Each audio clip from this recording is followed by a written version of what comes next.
ആശുപത്രികൾക്ക് വേണ്ടി സുരക്ഷാ പദ്ധതിയുള്ള സംസ്ഥാനമാണ് കേരളം. സംസ്ഥാനത്തെ ആരോഗ്യവകുപ്പും ദുരന്ത നിവാരണ അതോറിറ്റിയും ചേർന്നാണ് പദ്ധതിക്ക് തുടക്കമിട്ടിരിക്കുന്നത്. കോട്ടയം മെഡിക്കൽ കോളേജിൽ ഉൾപ്പെടെ എല്ലാ സർക്കാർ ആശുപത്രികളിലെയും സ്ഥിതിഗതികൾ വിലയിരുത്തിയ റിപ്പോർട്ട് ആരോഗ്യവകുപ്പ് ഡയറക്ടർ നാളെ സർക്കാരിന് കൈമാറും.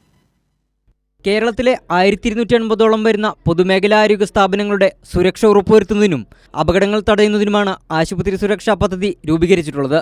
മന്ത്രി വീണ ജോർജിന്റെ അധ്യക്ഷതയിൽ കഴിഞ്ഞ മെയ് 21 ചേർന്ന ഉന്നതതല യോഗത്തിലാണ് പദ്ധതി രൂപീകരിക്കാനുള്ള തീരുമാനമുണ്ടായത്. പദ്ധതിക്കായി ആവശ്യമായ രൂപരേഖയും മാർഗനിർദ്ദേശങ്ങളും ഇതിനോടകം തയ്യാറാക്കിയിട്ടുണ്ട്.